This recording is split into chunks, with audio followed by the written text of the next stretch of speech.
আজকে এসএসসি পরীক্ষায় লক্ষ্য করলাম পশ্চিমবঙ্গ রাজ্য সরকারের কি একটা অপদার্থতা। যে রাজ্য সরকারের মাননীয় মুখ্যমন্ত্রী বাংলা বাঙালিদের জন্য তার প্রাণ কেঁদে যাচ্ছে, বিধানসভার ভিতরে তাকে বাংলা বাঙালি বোঝানোর জন্যে মোদিজিকেও চোর বলতে হচ্ছে। আবার সঙ্গে সঙ্গে দেখলাম মোদিজির লোকরাও বিধানসভার ভিতরে মাননীয় মুখ্যমন্ত্রীকে চোর বলছেন।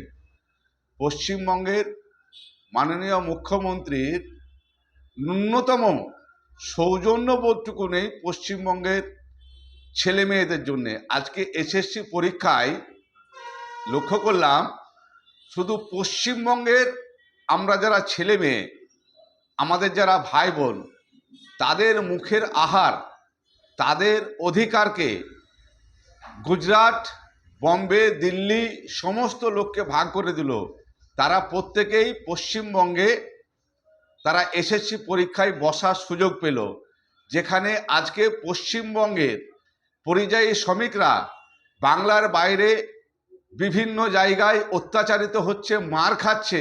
সেই জায়গায় দাঁড়িয়ে যে মুখ্যমন্ত্রী বলছে, মাননীয় মুখ্যমন্ত্রী মমতা ব্যানার্জি, যে বাঙালিদের ওপরে অত্যাচার, বাংলার উপরে বাজে কথা আমি মানছি না, মানব না, সেই মুখ্যমন্ত্রী আজকে এসএসসিতে আমাদের অধিকার, বাংলার অধিকারকে খর্ব করে সারা ভারতবর্ষে এসএসসি চাকরিগুলোকে বিলিয়ে দেওয়ার জন্যে তাদেরকে বসার সুযোগ করে দিল।